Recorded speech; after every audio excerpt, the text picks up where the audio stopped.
Assalamualaikum, salam sejahtera. Saya Nazri Kaha. Ini Agenda Awani.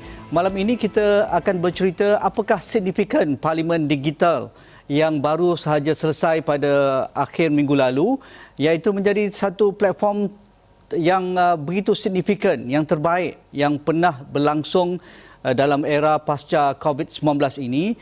Ramai mungkin agak klise dengan penganjuran Parlimen Digital ini. Adakah sesuai dengan situasi negara yang sedang bergelut untuk memutuskan rantaian COVID-19?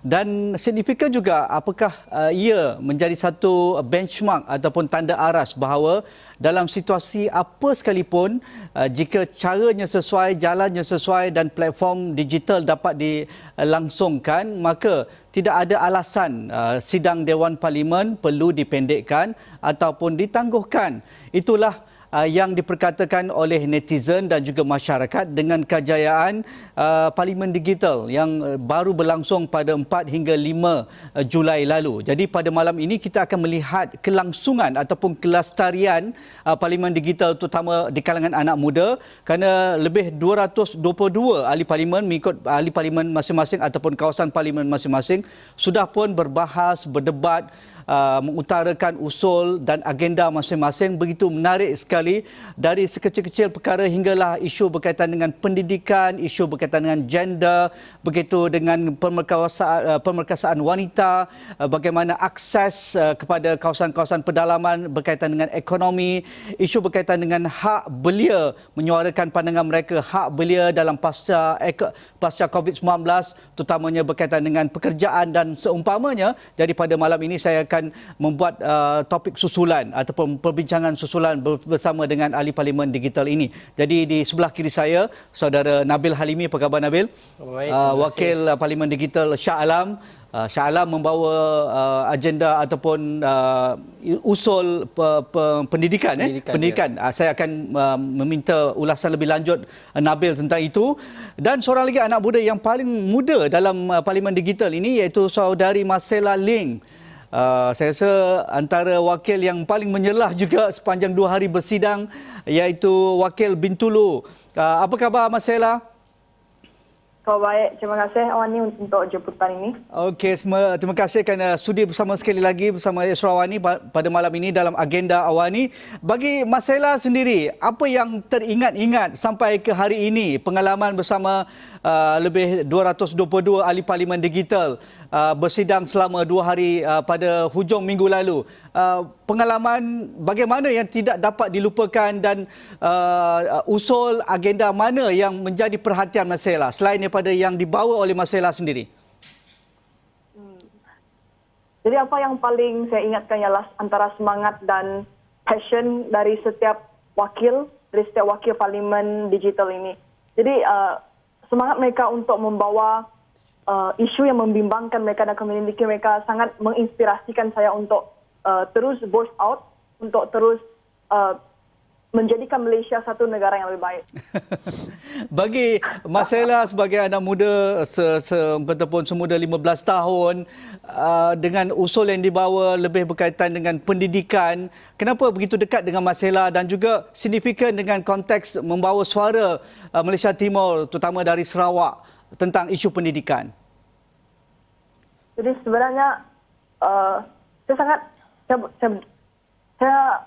kenapa saya membawa isu pendidikan ini adalah kerana ia sememangnya sangat dekat dengan hati, sebab saya harap banyak lagi anak muda lebih mengetahui tentang definisi pendidikan dan apa yang membuatkan pendidikan begitu penting. Yeah. Jadi sebenarnya saya juga merupakan pelajar biasa dahulu yang sangat tidak suka belajar dan hanya belajar untuk grade atas kertas semata-mata sahaja. Jadi bila saya diberikan platform seperti ini untuk bersuara, saya banyak membuat kajian, tinjauan tentang apa itu pendidikan bagi setengah orang. Jadi di situ saya melihat tentang berapa pentingnya pendidikan untuk membina sebuah dan untuk meneraju sebuah negara yang lebih berwibawa dan lebih banyak lagi anak muda yang boleh memimpin negara. Jadi seperti yang usul saya katakan ialah saya membawa isu pendidikan tentang online learning atas talian. Jadi ia juga berdasarkan pengalaman saya sendiri dan juga melalui tinjauan yang saya lakukan dalam konteks tempatan saya. Saya mempunyai 1.220 orang responden dari seluruh Sarawak dan kami sangat percaya dengan bahwa polisi dan garis panduan mampu menjadikan pembelajaran atas talian ini lebih menarik dan lebih baik. Jadi ini juga diinspirasikan dari sebuah organisasi badan bukan kerajaan yang memperkasakan anak muda, yaitu Project ID, karena arahan dan instruction yang jelas daripada memang sangat memberi banyak perubahan dari segi bagaimana kami belajar atas talian, bagaimana apabila kami mengalami dan menghadiri sesi atas talian mereka. Jadi ia sangat berbeza dari sesi atas talian yang dijalankan oleh pihak sekolah karena mereka tidak mempunyai schedule yang tidak tetap dan jadual yang sangat padat dan sangat merunsingkan. Ya. Okey, itu pandangan Mas Hela berkaitan pendidikan dan juga Nabil sendiri juga membawa isu pendidikan Wakil Shah Alam. Ya, saya. Kenapa pendidikan dan kenapa menumpukan pada isu akses kepada kelompok terbawah iaitu kelompok B40? 40. Terima kasih. Saya merasakan isu pendidikan ini adalah isu yang sangat penting bagi anak muda untuk mengutarakan kerana mereka lah yang paling terkesan di dalam isu pendidikan ini. Dan isu pendidikan ini kepada negara telah menjadi isu yang selalu menjadi bahan politik. Yeah. Dan pada saya merasakan pendidikan ini penting kerana saya dilahirkan di sebuah keluarga yang senang. Yeah. Dan ada privilege. Ada privilege, yeah. Yes. Tapi pada orang lain mungkin tidak. Dan semasa saya terlibat dengan Parlimen Digital ini, saya telah membuat sedikit kaji selidik dan melihat kepada sistem pendidikan di Sabah, Sarawak dan rata-rata mereka mempunyai isu yang isu keboleh capaian digital itu tidak ada. Lagi-lagi semasa COVID-19 ada guru-guru dan pelajar sendiri tidak dapat melangsungkan atau mengadakan kelas kerana mereka tidak mempunyai capaian internet yang baik. Dan saya mengambil pendirian saya untuk Parlimen Digital ini untuk saya fokus kepada isu-isu keboleh capaian digital di dalam kawasan pedalaman. Selepas usul ini dibawa, apa yang menarik perhatian Nabil? Reaksi ahli parlimen lain memberi celahan, memberi pandangan mereka berkaitan dengan keboleh capaian bagi akses bagi kawasan-kawasan pedalaman dan juga kelompok B40 yang begitu terkesan kepada Nabil. Out of the box, banyak idea-idea brilian yang dapat dikongsikan di dalam Parlimen Digital ini. Ya, pada saya membawa usul usaha-sama kerajaan dan syarikat swasta, syarikat telco. Yang saya dapat kira ada kawasan sekarang ni daripada 4G nak ke 5G dah. Namun kita tidak boleh lupakan bahawa kawasan-kawasan pedalaman luar bandar terlampau luas dan banyak lagi. Tapi mereka tidak mempunyai capaian internet yang baik. Dan isu ini perlu diberi fokus oleh kerajaan dan juga kerajaan perlu memainkan peranan sebagai entiti untuk mendesak syarikat telco di kawasan tersebut memperbaiki dan ataupun menyelenggara prasarana yang sedia ada. Kerana apa yang saya dapat lihat, kita sudah berada di zaman 2020 tapi kita masih dalam zaman sebenarnya kita masih ada kawasan-kawasan yang tidak mempunyai capaian internet yang baik. Sebab untuk saya, bila masuk arus baru ini, kita akan menghadapi IR 4.0 itu Industrial Revolution. Dan ini amat penting sekiranya Sabah dan Sarawak terutamanya kawasan pedalaman tidak mendapat akses atau infrastruktur yang baik mereka akan ketinggalan. Ya. Itu jelas Mas Sela. Bagi Mas Sela, apa idea solusi yang diutarakan ketika persidangan digital itu untuk difikirkan kita semua dan boleh diberikan perhatian oleh pemegang taruh dalam isu pendidikan yang Mas Sela rasa very crucial to solve this immediately dan solusi yang bersifat tangible boleh dilaksanakan, tidak ada polemik politik, tidak perlu ada pembelanjaan yang besar, tetapi mesti ada political will dan juga sistem yang teratur supaya sepanjang kita merdeka hingga ke hari ini, isu pendidikan dapat diberikan perhatian sewajarnya kerana ini hak asasi semua anak muda di mana saja mereka berada. Jadi yang paling krusial sekali dan boleh dilakukan dengan segera iaitu seperti YB Shah Alam tadi, saya katakan tentang kerjasama antara syarikat swasta dengan kerajaan dan seorang lagi dari YB Puncak Borneo iaitu tentang ketercapaian internet di kawasan pedalaman Sarawak. Jadi saya juga ada melihat satu headline tentang yang mereka telco tower akan dibina di kawasan Puncak Borneo. Jadi saya rasa jika kita betul-betul mencari dasar utama masalah dasar utama dia punya problem statement, satu masalah, dia dapat diselesaikan dengan cepat lagi.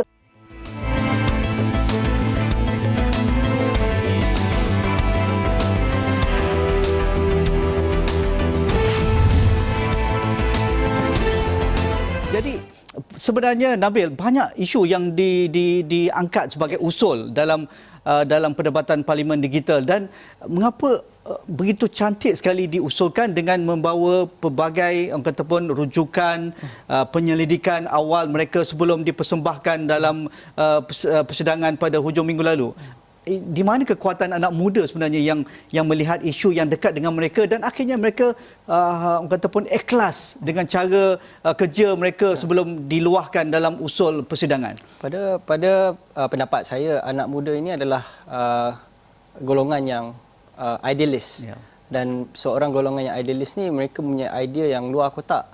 Dan kadang-kadang tidak boleh terima oleh komuniti setempat ataupun komuniti orang-orang Malaysia. Ya. Dan saya fikir bernasnya daripada Parlimen Digital ni idea-idea yang baik datang kerana mereka melakukan kaji selidik dengan begitu bersungguh-sungguh. Dan ada juga macam saudari Marcella sendiri, dia ke sekolah untuk mendapatkan lebih 1,500 responden. Ya, 1,500 responden daripada sahabat-sahabat di sekolah, guru-guru untuk mendapatkan sebenarnya the bread and butter issue di grassroots.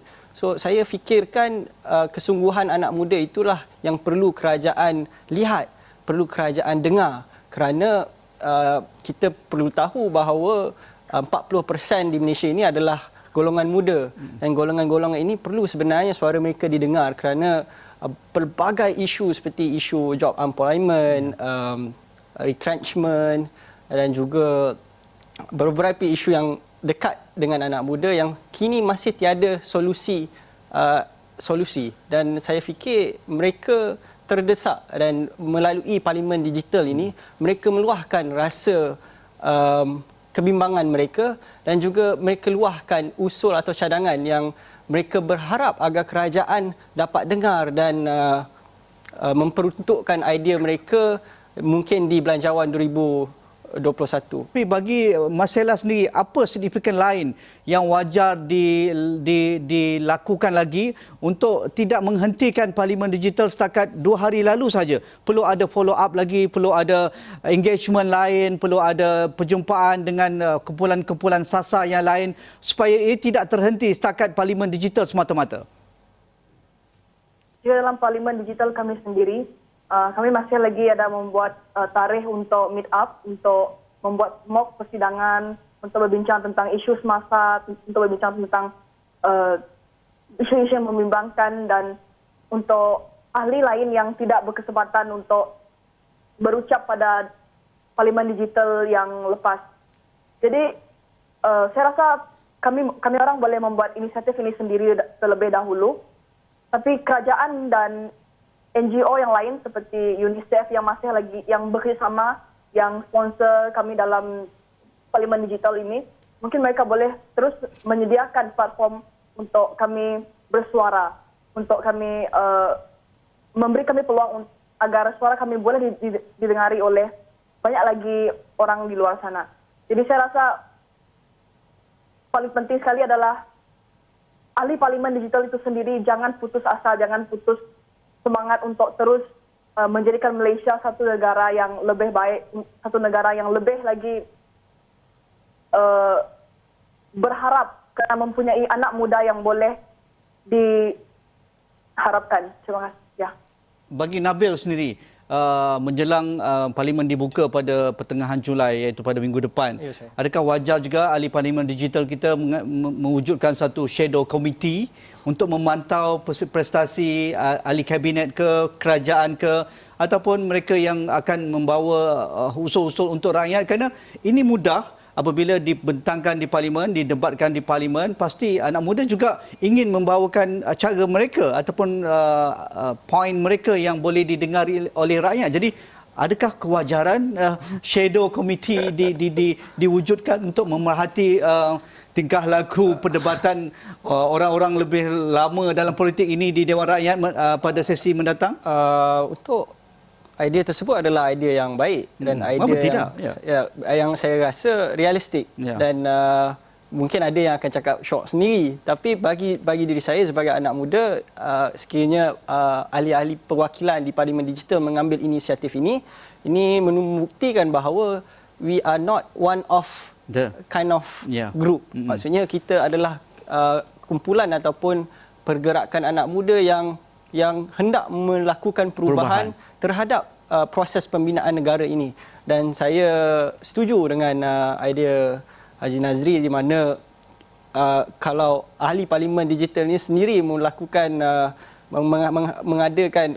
membentuk shadow committee mereka supaya dapat kita perhati apa yang dibahaskan di dalam Parlimen, dan melalui platform Parlimen Digital ini kita dapat reach out to a lot of youth out there untuk lebih mengetahui tentang apa yang sedang berlaku di Parlimen, apakah polisi-polisi yang akan datang yang akan dibawa kepada anak-anak muda. Bagi Nabil dan juga Marcella, dengan beberapa berita yang tidak menggembirakan di kalangan ahli Parlimen Digital, dikatakan disiasat oleh pihak berkuasa, adakah kewajaran ini diberikan ataupun dilakukan dalam era kita semakin terbuka?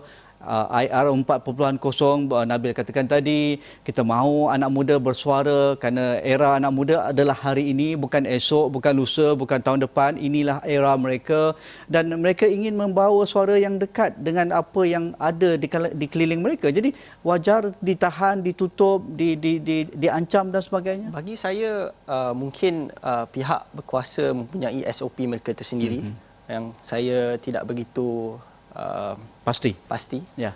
Tapi untuk menghalang atau mengancam suara, perkataan itu merupakan perkataan yang kuat sensitif. Ya. Tapi bagi saya sebagai anak muda, apa yang kami mahukan adalah untuk suara kami didengar, untuk kerajaan memahami apa yang berlaku di bawah kepada anak-anak muda ini. Dan sekiranya memang saya ada dengar ura-ura di dalam Parlimen Digital juga memang ada yang disiasat, ada yang dihubungi oleh pihak berkuasa. Namun saya tidak boleh memberi conclusion kepada apa yang berlaku, dan pada pendapat saya yang paling baik adalah untuk pihak berkuasa ini berhubung kepada pihak Sekretariat Parlimen Digital supaya mereka dapat berurusan dan mungkin mempunyai middle ground di antara mereka, dan itu dari perspektif saya. Dan saya kira untuk halang suara anak muda itu tiada sebenarnya, cuma in the sense of public mungkin akan ada yang melihat ini sebagai ancaman, tapi bagi diri saya ia mungkin adalah sebuah SOP yang perlu diikuti, dan sebagai keseluruhannya secara keseluruhannya saya rasa yang anak muda ini bila diancam ataupun dihalang suara mereka untuk bersuara, lagi lantang mereka membuah idea. So untuk saya, jika Malaysia inginkan sebuah negara yang lebih baik, mereka perlu memberi ruang kepada anak-anak muda yang mempunyai idealisme yang tinggi ini tampil di hadapan, menyuarakan pendapat mereka. Dan seringkali orang-orang hebat ini apabila masuk partisan politik, dia akan menjadi kurang sikit. Dia akan hanyut dengan politicking dalam parti dan idealisme itu akan tenggelam. Bagaimana itu dapat dihalang ataupun dikurangkan supaya idealisme ini sentiasa subur? Kerana anak muda dia cross partisan, dia tidak melihat kotak-kotak politik, dia tak mahu isu agama, isu kaum, isu etnik, isu regionalism dan sebagainya menjadi satu blok-blok ataupun tembok-tembok penghalang yang besar kepada anak muda. Pandangan Marcella?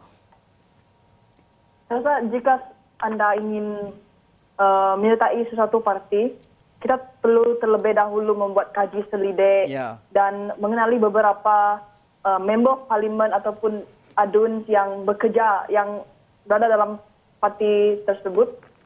Dan kita boleh lihat dan dari segi bagaimana mereka bekerja, bagaimana ideologi mereka, dan kita perlu tetap dengan prinsip diri.